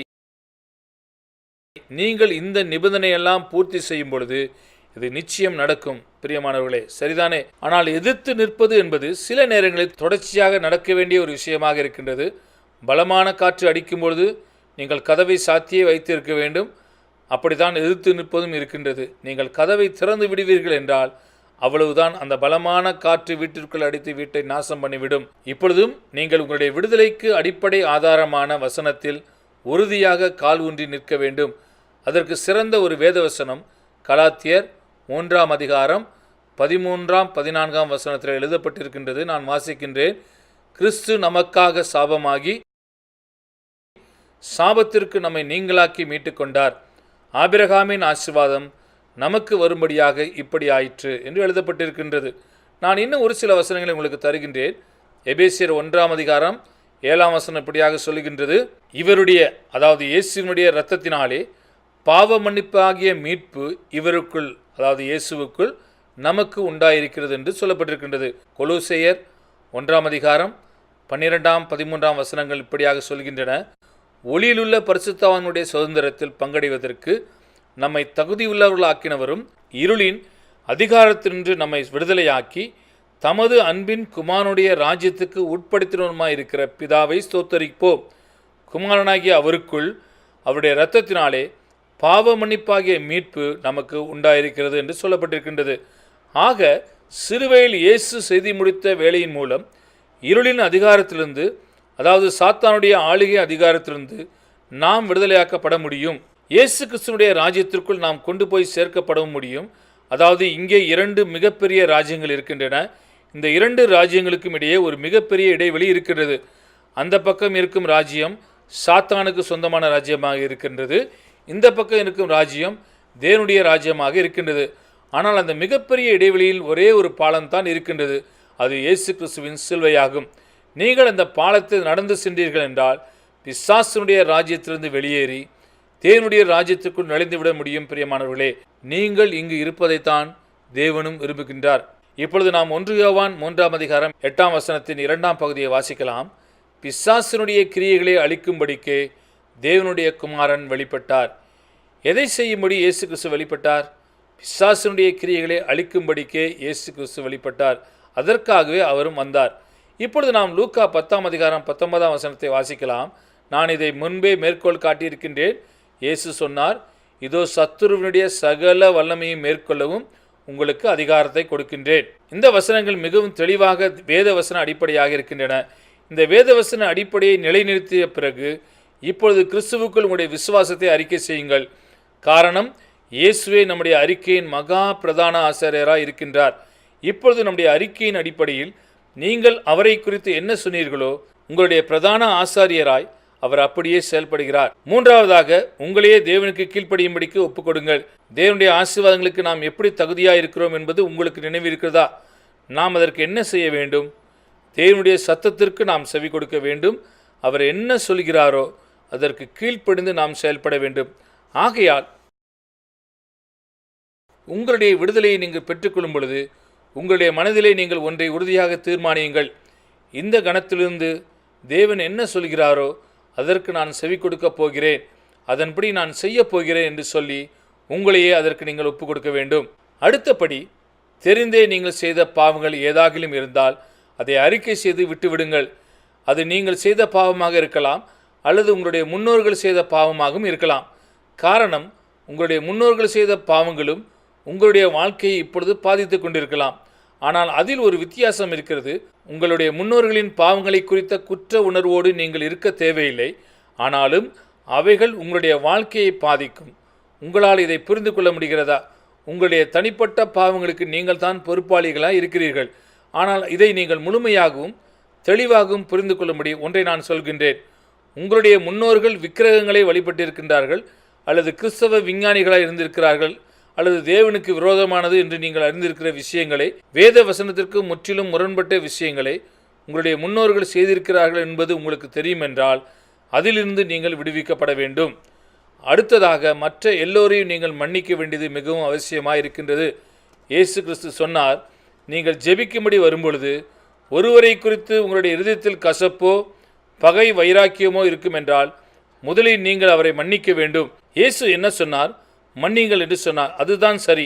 அது யாராக இருந்தாலும், அது எப்பேற்பட்ட ஒரு விஷயமாக இருந்தாலும் மன்னியுங்கள் என்பதுதான் இயேசு நமக்கு கொடுத்த கட்டளையாக இருக்கின்றது. மன்னியாத தன்மை என்பது உங்களுடைய ஜெபங்களுக்கு பதில் வராதபடி ஒரு தடையாக உங்களுடைய இருதயத்தில் இருக்கின்றது. மன்னிப்பது என்பது ஒரு உணர்ச்சி கிடையாது, அது ஒரு தீர்மானம். மற்றவர்கள் உங்களை அக்கறையாய் பார்த்து கொள்ள வேண்டும் என்ற அந்த மனப்பான்மை முதலில் கிழித்து போடுங்கள். இதைத்தான் நான் ஜனங்களிடம் சொல்வேன். இதை சொல்வதற்கு எனக்கு நேரம் இருக்கிறதா என்று எனக்கு தெரியவில்லை. ஆனாலும் இப்பொழுது ஒரு பெண் என்னுடைய நினைவுக்கு வருகிறார். தங்களுடைய கணவர்களால் மகா மோசமாக நடத்தப்பட்ட மனைவிமார்கள் இன்னும் தொடர்ந்து வேதனைகளை அனுபவித்துக் கொண்டுதான் இருக்கிறார்கள். காரணம், அவர்கள் ஒருபோதும் தங்கள் கணவர்களை மன்னித்ததில்லை. இதை விலைக்கு சொல்ல ஒருமுறை நான் பிரசங்கித்துக் கொண்டிருந்தேன். அப்பொழுது நான் அதை இவ்வாறாக சொன்னேன். உங்களுடைய கணவர் உங்களுக்கு என்னவெல்லாம் செய்ய கடமைப்பட்டிருக்கிறார் என்பதை தாள்களில் எழுதி ஒரு கட்டாக அதை உங்களுடைய கரத்தில் நீங்கள் பிடித்து கொண்டிருக்கிறீர்கள் என்று வைத்துக்கொள்வோம். நான் உன்னை நேசிக்க, உனக்கு உதவி செய்ய, உன்னை மரியாதையாய் நடத்த, உன்னை அக்கறையாய் பராமரிக்க என இன்னும் நிறைய காரியங்களை அவர் உங்களுக்கு செய்ய கடமைப்பட்டிருக்கிறார் என்பது போல நீங்கள் எழுதி வைத்திருக்கிறீர்கள். அவர் உங்களுக்கு இதையெல்லாம் செய்ய வேண்டும் என்பது நியாயமான எதிர்பார்ப்புகள் தான். அவைகளை நீங்கள் உங்களுடைய கணவரிடம் எதிர்பார்ப்பதில் எந்த தவறும் இல்லை. ஆனால் பரலோகத்தின் தேவன் தன்னுடைய கரத்தில் உங்களுடைய கையில் இருப்பதை காட்டிலும் ஒரு பெரிய பேப்பர் கட்டை பிடித்துக் கொண்டிருக்கிறார். நீங்கள் அவருக்கு என்னவெல்லாம் செய்யும்படி கடமைப்பட்டிருக்கிறீர்கள், அவர் உங்களுடைய என்ன எதிர்பார்க்கிறார் என்பதெல்லாம் அந்த பேப்பர் கட்டில் தேவன் எழுதி வைத்திருக்கிறார். இப்பொழுது தேவன் சொல்கிறார், வா, நாம் இருவரும் ஒரு உடன்படிக்கை செய்யலாம். நீ உன்னுடைய பேப்பர் கட்டுகளை கிழித்து போட்டால் நான் என்னுடைய கரத்தில் இருக்கும் பேப்பர் கட்டுகளை கிழித்து போடுகிறேன். ஆனால் நீ உன்னுடைய பேப்பர் கட்டுகளை இறுக பிடித்து கொண்டாய் என்றால் நானும் என்னுடைய பேப்பர் கட்டுகளை இறுக பிடித்துக் கொள்வேன். தேவன் இப்படி சொன்னார் என்றால் யார்தான் அதை தாங்க முடியும்? ஆகையால் நீங்கள் மன்னிக்கப்பட வேண்டும் என்றால் நீங்கள் மன்னிக்க வேண்டும். வேறு வாய்ப்புகள் உங்களுக்கு இல்லை என்பதை புரிந்து கொள்ளுங்கள். அந்த நாளில் இப்படி ஒரு செய்தியை நான் கொடுத்து முடித்தேன். நான் வேறு எதையும் செய்யவில்லை, பிரசங்கித்து முடித்தேன், அவ்வளவுதான். 30 வயது மதிக்கத்தக்க ஒரு வாலிப பெண் நேராக நான் பிரசங்கித்துக் கொண்டிருந்த மேடைக்கு அருகே வந்து விட்டார். அவர் பார்ப்பதற்கு நன்கு படித்தவர் போல் இருந்தார். நாகரிகமாக உடை அணிந்திருந்தார். அவர் என்ன செய்ய போகிறாரோ என்று நான் குழம்பி போனேன். என்னை அடிக்கப் போகிறாரா அல்லது என்ன செய்ய போகிறார் என்பது தெரியாமல் நான் நின்று கொண்டிருந்தேன். அவர் நேரடியாக என் முகத்தை பார்த்து, மிஸ்டர் பிரின்ஸ், உங்களிடம் நான் ஒன்று சொல்ல வேண்டும். நீங்கள் பிரசங்கித்துக் கொண்டிருக்கும் போதே $30,000 மதிப்புள்ள அந்த பேப்பர் கட்டின் பிடியிலிருந்து நான் விடுவிக்கப்பட்டேன் என்று சொன்னார். இதை சொல்லிவிட்டு அவர் திரும்பி சென்று விட்டார். நான் அவருக்கு வேறு எதையும் சொல்ல வேண்டிய அவசியமில்லை. அவர் அந்த செய்தியை பெற்றுக்கொண்டார், அவ்வளவுதான். நாம் எல்லாருமே சீக்கிரமாக இந்த செய்தியை பெற்றுக்கொண்டால் நன்றாக இருக்கும். அதைத்தான் நானும் விரும்புகின்றேன். ஆகையால் நீங்கள் மற்றவர்களை மன்னிக்க வேண்டும். அடுத்ததாக, மந்திரவாதம் மற்றும் சூனிய கிரியைகளோடு உங்களுக்கு இருக்கிற தொடர்பை நீங்கள் துண்டித்து விட வேண்டும். அதை நீங்கள் ஒரு அறிக்கையாக செய்ய வேண்டும். அது உங்களோடு இருக்கிற தொடர்பாக இருக்கலாம், அல்லது உங்களுடைய முன்னோர்களோடு கூட இருந்த ஒரு தொடர்பாகவும் இருக்கலாம். திரும்பவும் சொல்லுகின்றேன், உங்களுடைய முன்னோர்கள் அதில் ஈடுபட்டிருந்தார்கள் என்பதால் நீங்கள் அதற்கு பொறுப்பாளி அல்ல, நீங்கள் குற்றவாளியும் அல்ல. ஆனால் அவர்கள் என்ன செய்தார்களோ அது உங்களுடைய வாழ்க்கையை இப்பொழுது பாதிக்கிறது என்பதை புரிந்து கொள்ளுங்கள். பிறகு அதோடு சம்பந்தப்பட்ட பொருட்களை நீங்கள் வெளியே தூக்கி எறிய வேண்டும். மந்திரவாதம் மற்றும் சூனிய கிரியைகளோடு கூட சம்பந்தப்பட்ட பொருட்களை இனங்கண்டறிந்து அவைகளை உங்களுடைய வீட்டிலிருந்து நீங்கள் வெளியேற்ற வேண்டும். நீங்கள் அவைகளை உங்களுடைய வீட்டிற்குள் கொண்டு வருகிறீர்கள் என்றால் அவைகளோடு ஒரு சாபத்தையும் நீங்கள் வீட்டிற்குள் கொண்டு வருகிறீர்கள் என்று அர்த்தம். இப்பொழுது நீங்கள் இந்த நிபந்தனைகளை எல்லாம் நிறைவேற்றி விடுகிறீர்கள் என்றால் இப்பொழுது இயேசுவின் நாமத்தில் உங்களையே நீங்கள் விடுவித்துக் கொள்ள முடியும். இயேசு சொன்னார், பூமியில் எதையெல்லாம் நீங்கள் கட்டுகிறீர்களோ அதெல்லாம் பரலோகத்தில் கட்டப்படும். பூமியில் எதையெல்லாம் நீங்கள் கட்டவிழ்க்கின்றீர்களோ அதெல்லாம் பரலோகத்தில் கட்டவிழ்க்கப்படும். நாம் இப்பொழுது அதை தான் செய்ய போகிறோம். ஆனால் நீங்கள் விடுதலையாக்கப்படும் பொழுது அங்கிருந்து நீங்கள் எங்கு செல்ல வேண்டும், அடுத்ததாக நீங்கள் என்ன செய்ய வேண்டும் என்பதையும் நான் உங்களுக்கு காண்பிக்கப் போகிறேன். பிறகு நீங்கள் அறிக்கை செய்து ஆபிரகாமின் ஆசீர்வாதத்தை எதிர்பார்க்க வேண்டும். காரணம், ஆபிரகாமின் ஆசீர்வாதத்தை நாம் பெற்றுக்கொள்ளும்படியே சாபங்களிலிருந்து நாம் விடுதலையாக்கப்பட்டிருக்கின்றோம். ரூத்தும் நானும் அடிக்கடி செய்யும் ஒரு அறிக்கையை உங்களுக்கு ஒரு மாதிரியாக கொடுக்கின்றேன். சிலுவையில் நிகழ்ந்த இயேசுவின் தியாக பலியின் மூலமாக நாங்கள் சாபத்திலிருந்து வெளியேறி ஆபிரகாமின் ஆசீர்வாதத்துக்குள் பிரவேசிக்கின்றோம். இதில் தேவன் எங்களை சகலத்திலும் ஆசீர்வதித்திருக்கிறார். எதிலெல்லாம் தேவன் நம்மை ஆசீர்வதித்திருக்கிறார்? தேவன் நம்மை சகலத்திலும் ஆசீர்வதித்திருக்கின்றார். இந்த ஆசீர்வாதம் உங்களுக்கு வேண்டுமா? தேவன் இதை உங்களுக்காக முன்னேற்பாடாய் செய்து வைத்திருக்கின்றார். நாம் அதை திரும்பவும் செய்வோம். நன்றி இயேசுவே, நன்றி பிதாவே, நன்றி ஆவியானவரே. இது பரிசுத்த ஆவியானவரின் ஆசீர்வாதம் என்பதை நினைவில் வைத்துக் கொள்ளுங்கள். வேறு வார்த்தைகளில் சொன்னால், பரிசுத்த ஆவியானவர் தான் இந்த ஆசீர்வாதங்களை நமக்கு பெற்றுக் கொடுக்கிறார். இதை அறிந்து கொள்வது மிக மிக முக்கியம். நீங்கள் பரிசுத்த ஆவியானவரோடு கூட நட்புறவு பாராட்ட வேண்டியது அவசியமாக இருக்கிறது. ஆனால் பாருங்கள், நீங்கள் பரிசுத்த ஆவியானவரை துக்கப்படுத்துகிறீர்கள். நீங்கள் பரிசுத்த ஆவியானவரை துக்கப்படுத்துகிறீர்கள் என்றால், நீங்கள் அவரை கனம் பண்ணவில்லை என்றால், இந்த எல்லா காரியங்களையும் உங்களுடைய மனதில் நிறுத்திக் கொள்ளுங்கள். ஒரே இரவில் உங்களுக்கு எல்லாம் கிடைத்து விடாது. ஆனால் ஒரே இரவில் நீங்கள் அதற்கு தகுதியானவராக மாற முடியும். உங்களால் இதை புரிந்து கொள்ள முடியும் என்று நான் விசுவாசிக்கின்றேன். நான் அதை அவ்வாறாக சொல்கின்றேன். உங்களில் சிலர் தவறான திசையில் சென்று கொண்டிருக்கிறீர்கள். இன்றைக்கே நீங்கள் அப்படியே நேரெதிர் திசையில் திரும்பி சரியான திசையில் செல்ல ஆரம்பிக்க முடியும். ஆனால் அதற்காக நீங்கள் அடைய வேண்டிய இடத்தை அடைந்து விட்டீர்கள் என்று அர்த்தமல்ல. நீங்கள் அந்த பாதையில் சென்று கொண்டிருக்கிறீர்கள். நீங்கள் தொடர்ந்து அந்த திசையில் செல்ல வேண்டும். ஆபிரகாமுடைய ஆசீர்வாதத்தில் நீங்கள் தொடர்ந்து வாழ விரும்புகிறீர்கள் என்றால் நீங்கள் தொடர்ந்து தேவனுடைய சத்தத்தை கேட்க வேண்டும். அவர் என்ன சொல்கிறாரோ அதை நீங்கள் தொடர்ந்து செய்ய வேண்டும். அதோடு நீங்கள் தொடர்ந்து சரியான அறிக்கையை செய்து கொண்டே இருக்க வேண்டும். இந்த செய்தியை கேட்டுக்கொண்டிருக்கிறவர்களில் எத்தனை பேர் உங்களுடைய வாழ்க்கை ஒரு சாபத்தின் நிலை தொடர்ந்து கொண்டே வருகிறது, அதிலிருந்து நீங்கள் விடுதலையாக்கப்பட வேண்டும் என்பதை எத்தனை பேர் உணர்கிறீர்கள்? நான் உங்களை ஒரு விடுதலையின் ஜெபத்தில் நடத்த விரும்புகிறேன். மிரியாம் என்ற அந்த பெண்ணை குறித்து நான் சொன்னேன். அது உங்கள் நினைவில் இருக்கும் என்று நான் நினைக்கின்றேன். அவள் இந்த ஜெபத்தை வாசித்த பொழுது முழுமையாய் சுகமாக்கப்பட்டாள் என்று சொன்னேன். அது உங்கள் நினைவில் இருக்கும். நான் உங்களுக்கு சுகத்தை வாக்கு பண்ணவில்லை. அது தேவனுடைய கரங்களில் இருக்கிறது. ஆனால் உங்களுடைய வியாதி ஒரு சாபத்தோடு நேரடியாக சம்பந்தப்பட்டு இருக்கிறது என்றால், நீங்கள் அந்த சாபத்திலிருந்து விடுதலையாக்கப்படும் பொழுது உங்களுடைய வியாதியிலிருந்து சுகத்தை பெறுவதற்கான தகுதியை நீங்கள் அடைகிறீர்கள். அப்படி ஒரு ஜெபத்தில் நான் உங்களை நடத்தும்படி விரும்புகிறேன். தயவுசெய்து எழுதினுங்கள். நான் உங்களை ஒரு ஜெபத்தில் நடத்தப் போகிறேன். உங்களுடைய வாழ்க்கையின் மீது, உங்களுடைய குடும்பத்தின் மீது, உங்களுடைய வீட்டின் மீது ஒரு சாபம் நிழலாக தொடர்ந்து வந்து கொண்டே இருக்கிறது என்பதைப் போல நீங்கள் உணர்வீர்கள் என்றால், நான் சொல்கின்றேன், இந்த ஜெபத்தை சொல்வதால் மெய்யாகவே நீங்கள் எதையும் இழக்கப் போவதில்லை. இழப்பதற்கு உங்களிடம் அதிகமாக இல்லை என்று தான் நான் சொல்கிறேன்.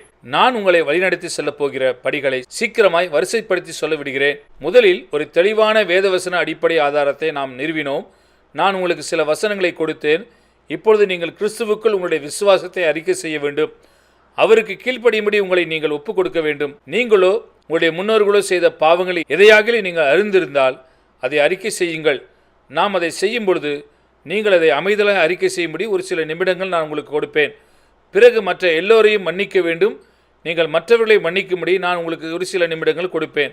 மந்திரவாதம் மற்றும் சூனிய கிரியைகளோடு உங்களுக்கோ அல்லது உங்களுடைய முன்னோர்களுக்கோ இருக்கக்கூடிய தொடர்பை துண்டித்துவிட்டு இனி உங்களுக்கு அதோடு எந்த தொடர்பும் இல்லை என்று அறிக்கை செய்யுங்கள். அதோடு தொடர்புடைய எல்லா பொருட்களையும் உங்களுடைய வாழ்க்கையிலிருந்தும் வீட்டிலிருந்தும் அகற்றும்படி உங்களை ஒப்புக்கொடுங்கள். பிறகு இயேசு கிறிஸ்துவின் நாமத்தில் உங்களையே விடுதலை செய்து கொள்ளுங்கள். சரியா? ஆயத்தமாக இருக்கின்றீர்களா? இப்பொழுது நான் ஜெபத்தை சொல்லப் போகிறேன். நீங்கள் என்னிடத்தில் ஜெபிக்கவில்லை, நீங்கள் கர்த்தராகிய இயேசு கிறிஸ்துவினிடத்தில் ஜெபிக்கின்றீர்கள். அவர் ஒருவர்தான் ஜெபங்களுக்கு பதிலளிக்கிறவர், நான் அல்ல. என்னிடம் அந்த வல்லமை இல்லை, அவரிடம்தான் அந்த வல்லமை இருக்கிறது. இப்பொழுது என்னை தொடர்ந்து இந்த வார்த்தைகளை நீங்களும் சொல்லுங்கள். கர்த்தராகிய இயேசு கிறிஸ்துவே, நீர் ஒருவரே தேவனுடைய குமாரன் என்றும் தேவனை அடைவதற்கு நீர் ஒருவரே வழி என்றும் நான் விசுவாசிக்கின்றேன். நீர் என்னுடைய பாவங்களுக்காக சிலுவையில் மரித்தீர் என்றும் மரித்தோரிலிருந்து உயிரோடு எழுந்தீர் என்றும் நான் விசுவாசிக்கின்றேன்.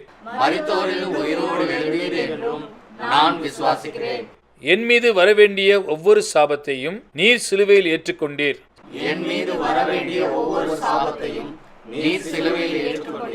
சிலுவையில் நீர் எனக்காக சாபமாக்கப்பட்டீர்.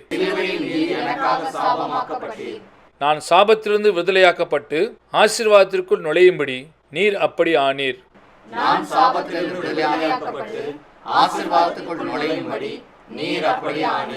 கர்த்தாவே, நான் செய்த பாவங்களையும் என்னுடைய முன்னோர்கள் செய்த பாவங்களையும்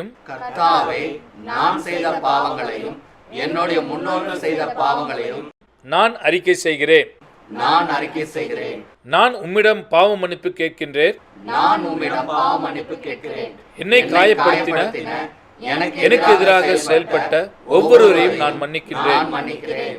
தேவனே, நீர் என்னை மன்னிப்பது போல நான் அவர்களையும் மன்னிக்கின்றேன்.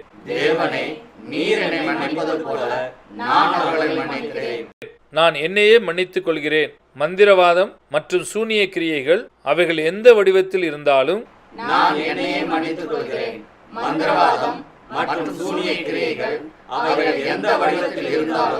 அவைகளோடு எனக்கு இருக்கும் தொடர்பை நான் கண்டித்துக் கொள்கிறேன்.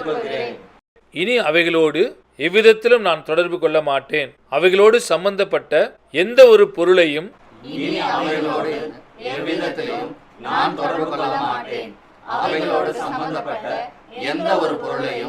என்னுடைய வாழ்க்கையிலிருந்து அகற்றுகிறேன், வெளியேற்றுகிறேன். இப்பொழுது கர்த்தாவே, விசுவாசத்தினால் என்னுடைய வாழ்க்கையிலிருந்து அகற்றுகிறேன், வெளியேற்றுகிறேன். இப்பொழுது கர்த்தாவே, விசுவாசத்தினால் உம்முடைய மன்னிப்பை நான் பெற்றுக்கொள்கிறேன். இப்பொழுது தேவனுடைய பிள்ளையாய் எனக்கு இருக்கிற அதிகாரத்தை கொண்டு விசுவாசத்தினால் உம்முடைய மன்னிப்பை நான் பெற்றுக்கொள்கிறேன். இப்பொழுது தேவனுடைய பிள்ளையாய் எனக்கு இருக்கிற அதிகாரத்தை கொண்டு என்னையும் என்னுடைய அதிகாரத்தின் கீழ் இருக்கிற ஒவ்வொருவரையும் எங்களுடைய வாழ்க்கையில் காணப்படும் எந்த ஒரு சாபத்திலிருந்தும் என்னையும் என்னுடைய அதிகாரத்தின் கீழ் இருக்கிற ஒவ்வொருவரையும் எங்களுடைய வாழ்க்கையில் காணப்படும் எந்த ஒரு சாபத்திலிருந்தும் விடுதலை செய்கிறேன். இயேசுவின் நாமத்தில் இப்பொழுதே அந்த விடுதலையை அறிவிக்கிறேன். விடுதலை செய்கிறேன். இயேசுவின் நாமத்தில் இப்பொழுதே அந்த விடுதலையை அறிவிக்கிறேன். விசுவாசத்தினால் நான் அதை உரிமை பாராட்டி பெற்றுக்கொள்கிறேன். விசுவாசத்தினால் நான் அதை உரிமை பாராட்டி பெற்றுக்கொள்கிறேன். இயேசுவின் நாமத்தில் ஜெபிக்கிறேன் பிதாவே, ஆமென். இப்பொழுது அவருக்கு நன்றி சொல்ல ஆரம்பியுங்கள். அதுதான் விசுவாசம் வெளிப்படுத்தும் அதிநிச்சயமான ஒரு உணர்வாக இருக்கின்றது. நன்றி கர்த்தாவே, நன்றி. கர்த்தராகிய இயேசு கிறிஸ்துவே, உமக்கு நன்றி, உமக்கு நன்றி, உமக்கு நன்றி, உமக்கு நன்றி. இப்பொழுது நாம் நம்முடைய நல்ல அறிக்கையை செய்வோம். நாம் என்ன சொல்ல போகின்றோம் என்பது உங்களுக்கு நினைவில் இருக்கிறதா? நீங்கள் அதற்கு ஆயத்தமாக இருக்கின்றீர்களா? சிலுவையில் நிகழ்ந்த இயேசுவின் தியாக பலியின் மூலமாக நாங்கள் சாபத்திலிருந்து வெளியேறி ஆபிரகாமின் ஆசீர்வாதத்துக்குள் பிரவேசிக்கிறோம். இதில் தேவன் எங்களை சகலத்திலும் ஆசீர்வதித்திருக்கிறார். இப்பொழுது நாம் செய்யப்போகும் விஷயம் ஒரு நல்ல கோட்பாடாக இருக்கிறது. உங்களுக்கு அருகில் இருக்கும் ஒருவரை நோக்கி திரும்பி பார்த்து உங்களை குறித்து அவரிடம் சொல்லுங்கள். சரியா? ஆகையால் ஒருவரை கண்டுபிடிங்கள். இந்த அறிக்கையை ஒருமையில் அவர்களை பார்த்து சொல்லுங்கள். ஆயத்தமா? ஒருவரை நோக்கி பாருங்கள். நாம் இதை சொல்வோமா? சிலுவையில் நிகழ்ந்த இயேசுவின் தியாக பலியின் மூலமாக நாங்கள் சாபத்திலிருந்து வெளியேறி சிலுவையில் நிகழ்ந்த இயேசுவின் தியாக பலியின் மூலமாக நாங்கள் சாபத்திலிருந்து வெளியேறி ஆபிரகாமின் ஆசீர்வாதத்துக்குள் பிரவேசிக்கிறோம். இதில் தேவன் எங்களை சகலத்திலும் ஆசீர்வதித்திருக்கிறார். ஆபிரகாமின் ஆசீர்வாதத்துக்குள் பிரவேசிக்கிறோம். இதில் தேவன் எங்களை சகலத்திலும் ஆசீர்வதித்திருக்கிறார். இப்பொழுது கொஞ்சம் நேரம் எடுத்து கர்த்தருக்கு நன்றி சொல்லுங்கள். அது நம் விசுவாசத்தை வெளிப்படுத்தும் எளிமையான அருமையான ஒரு உணர்வாக இருக்கின்றது. கர்த்தராகிய இயேசுவே உமக்கு நன்றி, கர்த்தாவே உமக்கு நன்றி. ஒன்றை நினைவில் வைத்துக் கொள்ளுங்கள், இப்பொழுது நீங்கள் அப்படியே நேர் எதிர் திசையில் திரும்பி இருக்கிறீர்கள். தொடர்ந்து இந்த புதிய திசையில் சென்று கொண்டே இருங்கள். தேவன் உங்களை ஆசீர்வதிப்பாராக. ஆமென்.